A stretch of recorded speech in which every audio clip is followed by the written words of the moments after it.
fall. It's fall. It's fall.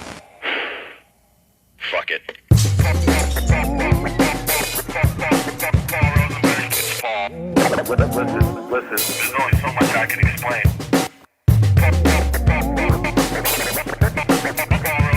It's fall. Listen. I just gotta be honest with you. Fall. I just gotta be honest with you. Fall. You gotta be fucking kidding me.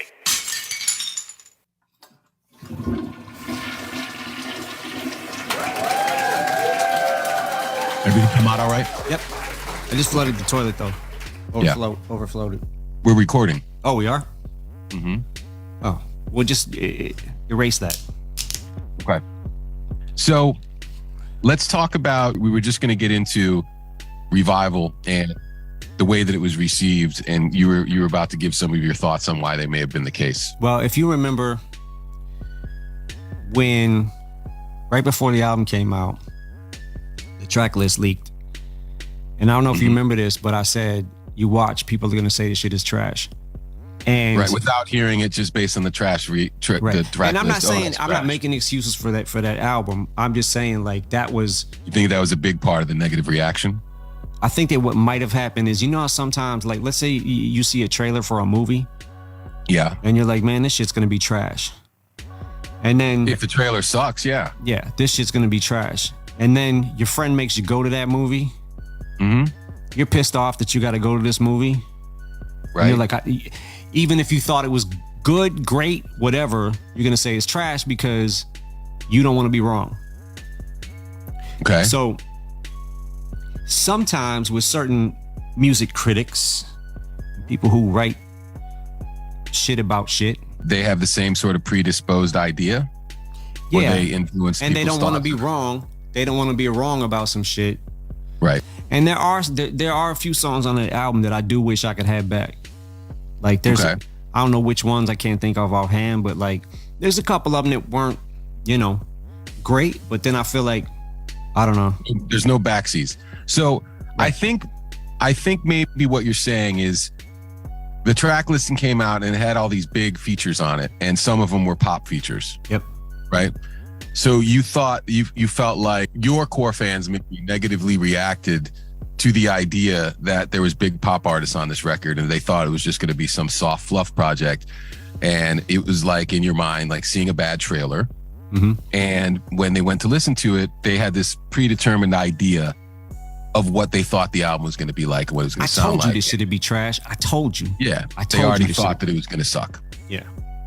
So there was almost nothing that could have been done. So, which is hence the reason that ever since then, every project we drop, there's no rollout. We just drop it, because I feel like you give people time to think and say, well, he better have a song like this, or I'm not gonna listen to this shit. He better not have a song like this, because I ain't listening to that shit. That shit's trash. So it just depends on what ears you sit down to listen to music in. You know what I'm saying? Right. So that leads us directly into the next project, which literally came out of nowhere. Kamikaze. Mm-hmm. So you had a very specific agenda with that album, right? And it mostly was a response to the reaction to Revival. Yeah. Right? So what was going through your head when you went to go make that record? I felt almost like backs against the wall, like kind of feeling. Right, because like, it was just a hangover from the way that people reacted to Revival. Yeah. So almost like, okay, you didn't like that. Well, I'm going to hit you with this. Right. It came out of nowhere, literally, and that's why you called it Kamikaze. Yeah, I remember we had this conversation with Dre when Revival first came out. We was in Cali, and we had this conversation. I think you were there for it. And Dre was like, yo, I don't like how people are talking about this album. Right. I was like, me neither. He's like, yo, let's go in and just make some shit. And he was like, but you got to talk that shit again. And I was like, oh, I know. Like, I already knew what I had to do. you know. Right. But it didn't take much prodding to get you there. sometimes you feel like, you know, like if you miss a scene out of a movie or some shit, like you're gonna think the rest of the movie is trash because if you missed one of the most important scenes. And I feel like one of the things that really, really I feel like made me salty about that whole shit was that I honestly felt like Castle and A Rose were probably two of the best songs I've written, right? And you know how I'm super hypercritical on myself and all that shit, but like I felt like, man, I just dumped my fucking heart out and people are literally just calling this trash. And it does something and to those you. were the last two songs on the project. So Yeah. people might have literally not got to them. Right. And it made me feel like that kid again, like I'm running to show my mom this picture I colored. And she's like, oh, you colored outside the lines. Like that kind of shit. I felt like, okay, y'all must have missed some of these scenes to this movie. And I guarantee you that at least half of those people did not listen to the whole thing. Guarantee it. Certainly possible. Certainly probable. And they could have been some of the most vocal about it too. Yep. Which is just obviously not fair, right? Yeah. But it's just the world. It's the world we live in. Yeah, it's a world I live in. Well, we all do, and you know, it for better or for worse, it's where we are. So it forces you to create this project that is basically you cocking your fist back and letting it fly. And we arrive at Kamikaze, and it's the first surprise project you put out. It comes out of nowhere. You know, it's got a lot of really great, strong rapping on it. And what do you think? What do you think was accomplished by it? What do you think it had the impact that you wanted it to? I think for the most part, yeah. Right. And I do too. I was nervous about the surprise release because we hadn't done that before, but people were excited. They were very excited. And there was some sort of elation in the fact that you were just sort of back on your just rapping shit. Yeah, right? I mean, you know, I saw and heard some shit like, you know, Eminem's literally lost the ability to know how to rap. And you're sitting here like, you listening to shit like that, like, really? Okay. Right. Like, expert. It's like you had a whole album full of Detroit basketball. It's, yes. And it's like someone's in front of you fucking doing gymnastics and flipping and fucking doing all this crazy shit. And you're not impressed because you've seen him do it before. Not entertained. Not entertained. But wait, what about the fact that he can still do it like that? Nope. Right. Remember I told you a long time ago that if you eat filet mignon every day for dinner, eventually you're going to get tired of it. Yep. It's still filet mignon. It's still great. But if you have it every day, right, it's not that exciting. Right. So sometimes people might feel that way about artists and their abilities and their talent. Yeah. And it puts you in an unfair position because, hey, look at me. I can still do a triple fucking Lindsay off the diving board, but you've seen me do it 300 times, so you don't care anymore. It's frustrating when you're doing some shit technically and people who think they know what the fuck rap is about start giving opinions on it, but they don't hear what the fuck you're doing, and they think that the last thing you like if I rhymed an entire fucking sentence and every syllable hit, where they would literally think that at the end of it I was rhyming bat and cat because they skipped over the 30 other syllables you rhymed in between and don't understand because there's an art to that, right? Like G-Rap for sure has always done it so well. Fucking Kane, LL, there's an art to that. And if you're not, we ain't listening with the same ears.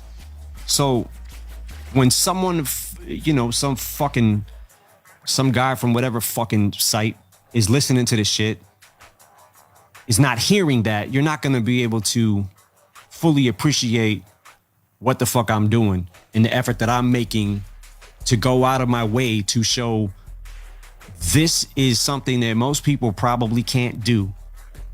But you got someone listening to it with some fucked up ears and rating them Like, you have to be a certain type of listener for rap music. Like Right. You're saying, I think what you're saying is you might not be experts. They might not be experts in the genre, but they give an opinion as if they are. Yes. That's what I've been trying to say. Like hip hop, man, you know, this culture is so fucking, it's so incredible and it's so great to, like, I don't know. It's so great to be a part of. And yes, you're saying that there's people who, you know, may not live in the culture or be a fan of the music full time. And they're just sort of stepping in and giving their opinions when they may not be as experienced as others to be able to have validity behind those opinions. Yeah. Yeah, I get it. All right. So on this album, you know, something really important happens. My skit is back. Yep. The Return of the Paul skit is on Kamikaze.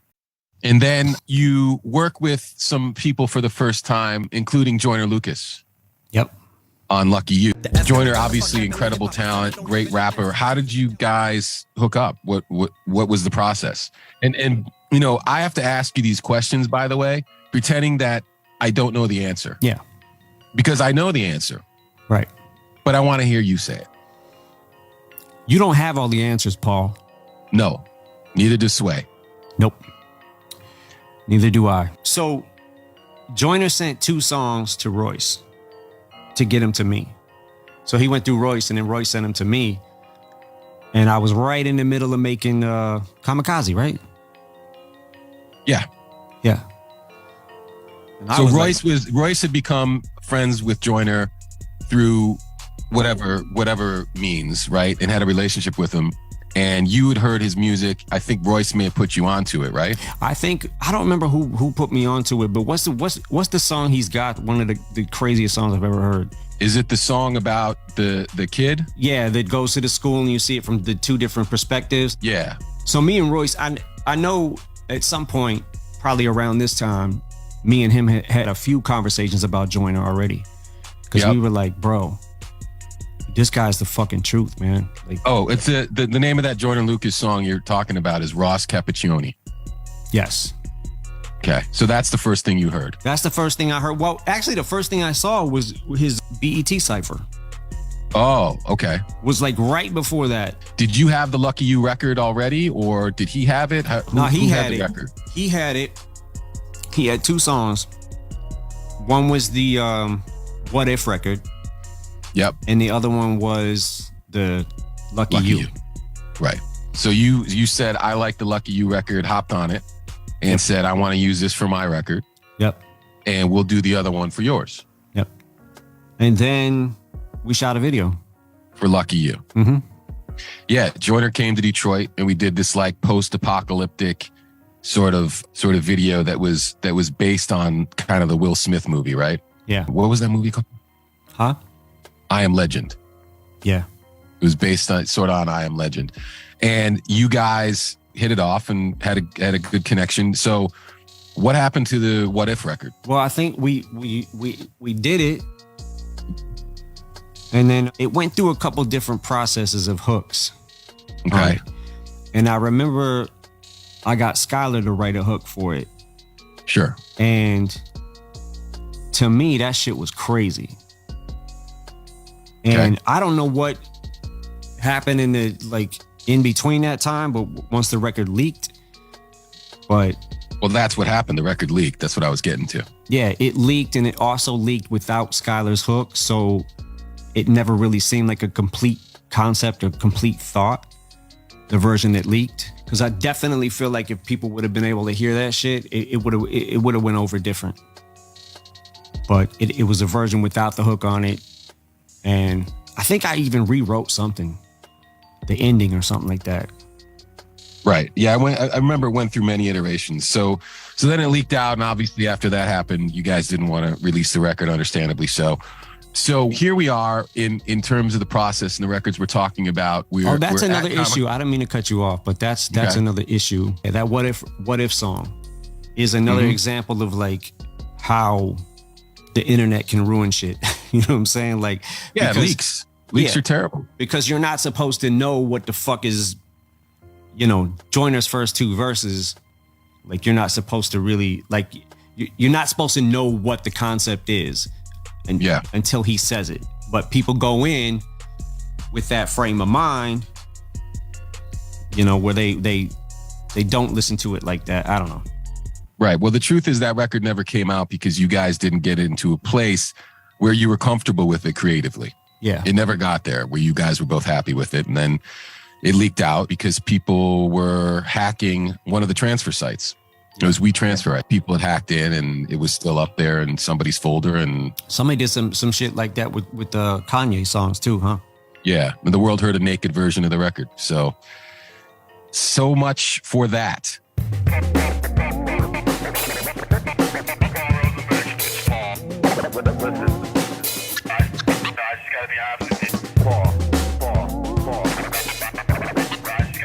So here we are at the point where we're coming out of Kamikaze. You're on a roll, right? Because Revival comes out in 2017. Kamikaze comes out in 2018. And you are going back to back, for lack of a better description. And you start to work on another project. Mm-hmm. Tell me what that was like. Music to be Murdered By, right? Yep. I remember that Dre had a sample from Hitchcock that he had a beat to years ago. Right. And one day it stuck in my head and I was like, I wonder if I could use that sample for something. And then I think I just started writing and then basing it off of that concept. So the whole project was sparked by the inspiration from that sample that Dre did years back. Yeah. And it always sort of stuck with you. Yep. Yeah, I mean, listen, the Hitchcock and his whole vibe and aura is, you know, definitely something that is sticky, but it sort of framed the record. So there's records like, you know, You Gonna Learn, Unaccommodating, Those Kind of Nights, In Too Deep. Those Kind of Nights was the first one I recorded for that album. And that's the Ed Sheeran record, right? Yep. There's two other really important records. There's a few, obviously, but there's two really important ones. One of them is Darkness. Yep. And the other one is Godzilla, right? Yeah. So those are sort of those songs sort of frame that album for me, right? Tell me like what you think was going through your head when you wrote Darkness, because I know that it's a very heavy record. And that's sort of another one of those songs that has the oh shit moments in it, right? Yeah. Holy shit moments. So tell me about what the process was and what inspired you to make that record and touch on that topic at that time. Well, Roy sent me a beat and it had Hello Darkness, My Old Friend. It's The Sounds of Silence is the name of the original song. Yeah. Yeah. And I thought Sounds of Violence is the first thing that like popped in my head when Roy sent it to me, because it was weird. It was like structured really weird, but the sample that he did, Simon and Garfunkel shit, was like so dark and hopeless to me. Mm-hmm. Just seemed like, and I remember thinking like, I always sit and try to think about sometimes, let me rap about some shit that I haven't really rapped about yet. Sure. And it gets harder and harder because the more songs you make, you've rapped about everything. But I thought very much in the frame of mind of Bad Guy, where maybe I could make people think that I'm talking about, I don't remember what exactly the first concept was, but that I'm talking about drugs, or that I'm talking about, I'm talking about myself ready to go do a show. Yeah, like you were going to relapse. Yeah. That was the way it sounded. Yep. And then of course the twist at the end when you realize, like, I don't remember what line it is, but it's very, very similar to Bad Guy. There's one line in it where you realize, wait a minute, that don't make sense. Yeah. Oh shit, that's not him. We're talking about something entirely different. Yeah.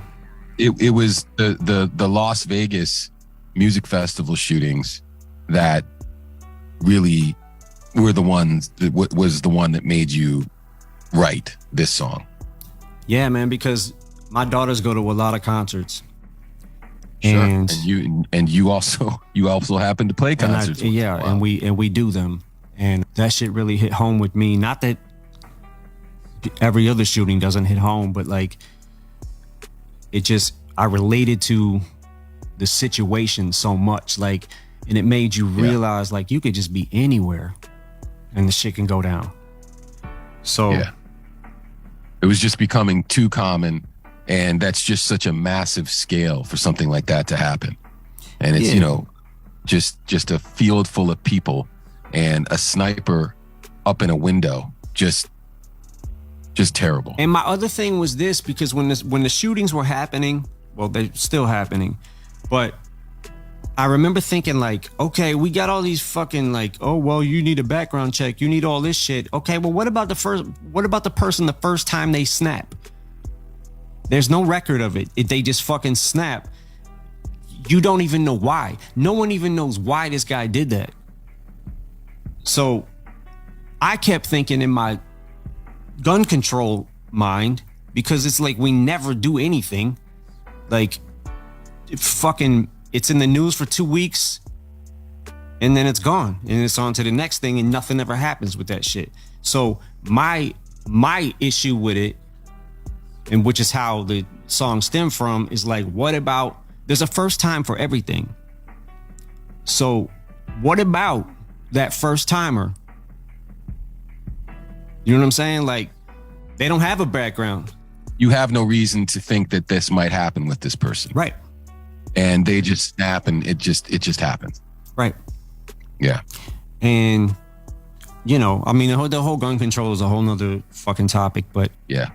That one, though, is, you know, something you felt like you needed to address, and you addressed gun control organizations, you know, to give a stamp of approval of what you were doing and the message you were sending, because it wasn't meant to glorify any of it at all. You were just taking a peek at it from a different perspective, but you never meant for anybody to go, oh, that's cool. Right. You know, I think that if the internet was around like it is now with Stan, I feel like Stan would have got really ruined really bad. Do you know what I'm saying? People would just be like, oh yeah, he's got this song, he's about an obsessed fan. Yeah. It's about an obsessed fan and he kills himself at the end, you know. Right. So that effect that you get from hearing the song for the first time is taken away. Yep. Well, thank God the internet wasn't around during Stan then. So right. the other song is Godzilla, right? And you got somebody on that song that you hadn't worked with before. Tell me about that process. Well, I think we had been talking about Juice WRLD for a little while. Sure. And we were both big fans. Yeah. And me just wanting to do something with him. Right. So because the one thing that I think that when I first showed you to him, he was rapping over some of your instrumentals. Yes. Right? Incredible. And I think it was Westwood maybe, or something like that. And he was just crushing these old Eminem instrumentals. And I was like, yo, you got to hear this kid. He's destroying your record. Yeah. So you were excited about it. You liked it. And, you know, we thought like maybe there's going to be an opportunity for you to do something with him one day. Yep. And I remember, I think I had a different hook on it. And I never was really crazy about it. I think that I had the verses, and that was kind of the reason that I think that we just asked him if he would do the hook, because the verses were already, you know what I'm saying? Like, they were already played and everything. So he sent us back 2 things that were great. And the first one was that monster hook. And I was like, holy shit. I talked to him for the first time like 2 days before that whole thing happened. Yeah. So you're saying 2 days before he passed away, Mm-hmm. you spoke to him? Yep. It was either the night before or the night, like 2 nights before, but it was very quickly after we had spoke. And I was like, what the fuck? Yeah, it was just devastating. I mean, we're lucky to be able to, you know, to have met him, and for you to had, you know, collaborated with him. And, you know, fortunately, his team and his family were gracious enough for us to still put the record out, you know. Absolutely. But but it's, you know, it's a blessing in a way to be able to celebrate, and we have this great record to prove it. Yeah, man. And If anybody who's not seen him on the Westwood show where he's freestyling over my songs, go look at that shit, because, bro, he was doing that shit off the top of the head too. Yeah, he was super, super talented. Unbelievable. If you see the documentary that's out on him, there's a lot of him freestyling in that documentary, and You know, I think he created a lot of his songs that way. Yeah. He just came up with like things on the spot and they ended up turning into songs, which is just, you know, remarkable way to create. And what a talent. Yep. All right. So we've got Music to Be Murdered By. And the next thing and the last record that we're going to talk about is Music to Be Murdered By, the B-sides. So what I remember about this process is you kind of never stopped recording. Right. So 2018 Kamikaze comes out. 2020 Music to Be Murdered By comes out. And you've got enough songs for another album by the end of 2020. Mm-hmm. How the fuck did that happen? I don't know. I just kept writing. So you kept writing, and it's just like, you know, pandemic, right? Right. So you were in the studio and didn't really have anywhere else to go. And I think that might have been part of it, that you just were able to sit in the studio uninterrupted, not have to go on the road, go do promo, go work anywhere else because nobody was going anywhere. Right. And you just kept recording songs. Yeah, I just kept writing because there was nothing to do during the whole shit. So, I mean, I'm always writing, but you know, a lot of times when we first put an album out, I'll take a little time off, you know, Sure. chill for a minute, reassess, and As you should. yeah, but I just never stopped at that point. It felt like they were coming from the same creative place that the records from the first Music to Be Murdered By were from. Yep. So I think that's why you arrived at that decision to maybe make it part 2. So the lead single off of that record was Nat, right? Yep. So tell me about that, because you definitely referenced COVID in the chorus, and what were you thinking about at that point? I don't know. I mean, at that point, I was thinking pandemic, and how the fuck can we put out music right now when this is happening? But it definitely like inspired a lot of that shit, a lot of that material. But I think I was just go ahead. I was just gonna say, another record where you were just blacking out lyrically was the Alfred's theme record, right? Mm-hmm. That was your idea, by the way. To take that beat, right? Yep. Yeah, because I was like, you know, that theme song for the Alfred Hitchcock movies, or Alfred Hitchcock Presents, was something that I thought could make for an amazing beat. I actually said, I don't know if you can flip it into a beat. And you were like, oh yeah, I can. We can do that. Yeah, because the way that pattern was, it's a little tricky. It seems like it's but I made it a 1-2, a boom bap kind of. Yeah. And just and it changed the swing of shit. Yeah. So you made the beat, and then you just decided to black out on it. Yeah, I felt like no hook, no, fuck a hook. That was the first, well, it wasn't the first record on the album, but it was early on in the album. And then there was another single that we did was Higher, which we shot a video for. And then there was also another record that I really favor from that album was Guns Blazing. You remember how that was created? How Guns Blazing was created? Yeah, because it's Dre's on that record. Yeah, Dre kept sending me music because that's that was all there was to do for him and I during this whole shit was like just record. You know what I'm saying? Stay inside and record. And he actually sent me a couple of songs. He sent me one that he wanted me to get on. I think that was what was the one he wanted me to get on?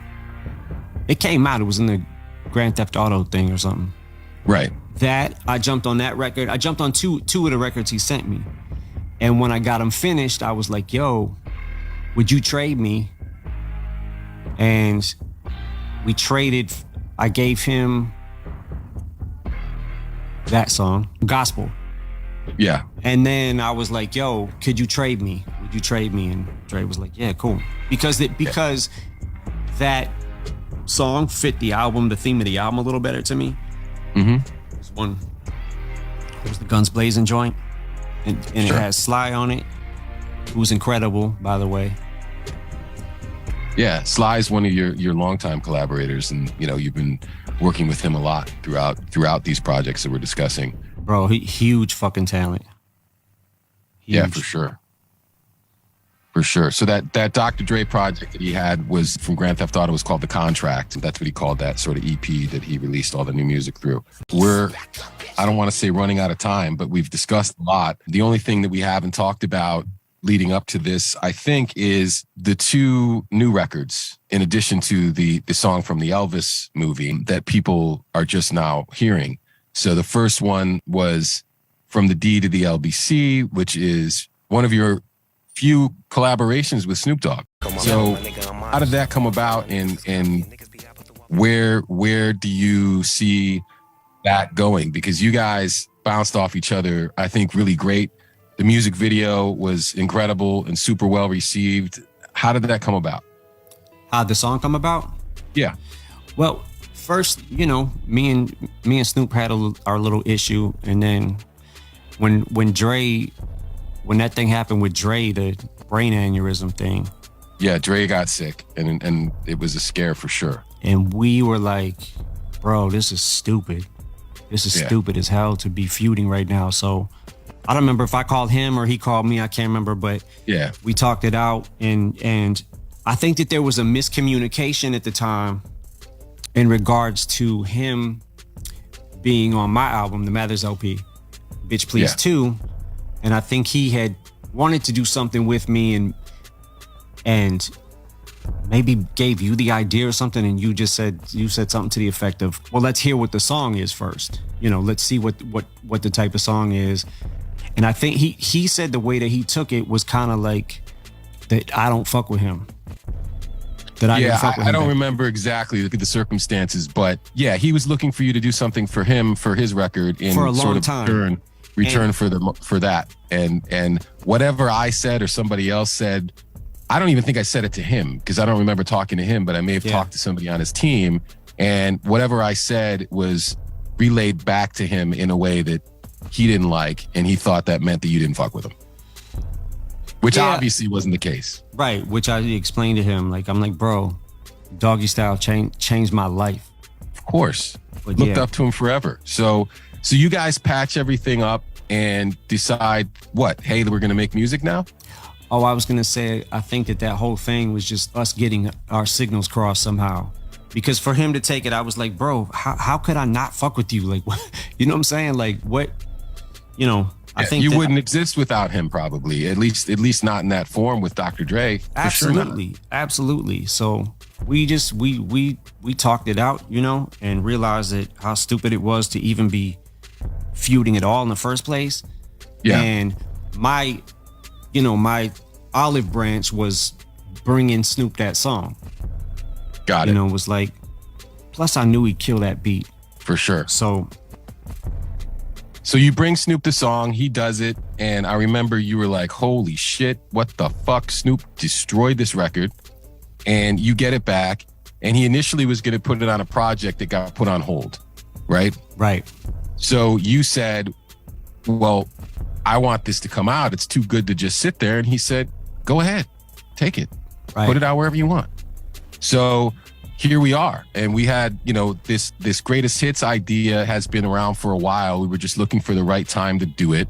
And I look at it as like a, sort of just another mark in, the two phases of your career so far. There's the first Curtain Call project, and then this one, and it sort of bookends those records in between. Some fans had taken it to mean that, a curtain call meant that you were, looking to get out of the game or something stupid like that. They like to create these conspiracy theories and read in things in places where they don't exist. Right. Right. So this isn't an indication of anything other than, hey, it's time to put another greatest hits compilation together and release it. Right. Right.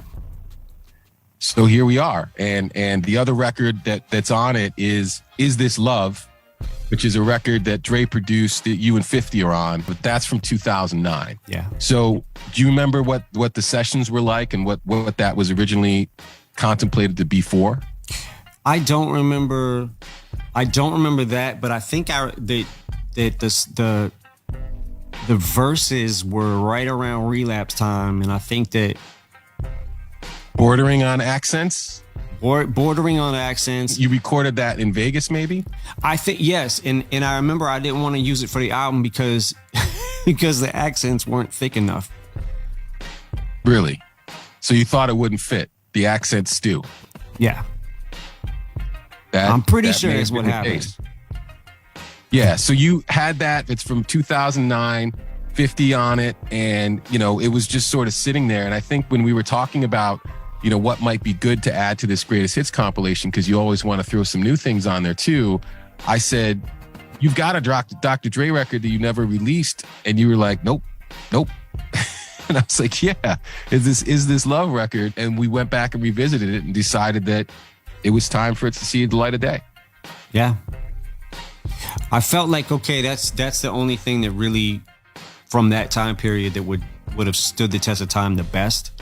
Right. So here we are. Is this love? All right. Well, listen, and if there's nothing else that you want to discuss, I think it's a good time for us to wrap this up. No pun intended. It was wonderful talking to you about these things that I already knew about and asking you questions that I knew the answer to. Right. You feel enlightened right now? I do. I feel like I learned nothing, and it was a huge waste of time for me personally. However, for the fans, I think they really enjoy this stuff. I think they enjoy hearing the sort of stories that we pull out of each other, because they don't get to hear stuff like that. Certainly don't get to hear you talk this much. I don't think you've done an interview at this length for quite some time, so I appreciate it. But listen, it's all for you. It's Paul for you on the Paul Pod. It's right? Great because it's my favorite thing to talk about is myself. We all know. It just works out. We all know. Yo, you can just put the check in my bank account. Just put it straight in there. People aren't supposed to know you're getting paid for this. Come on, man. It ruins the whole mystique. Stop. Ladies and gentlemen, Eminem on Paul Pod for Curtain Call 2. We won't see you next time. Peace. Paul. You gotta be fucking kidding me. All right, ladies and gentlemen. That was the Paul Pod. Yep. Conversations in honor of the release of Eminem's second greatest hits album. Curtain Call 2. Oh, that's really good. That's super original and it's catchy. If you missed it, catch it encore. Friday, 7 p.m. Eastern, 4 Pacific. On Shade 45.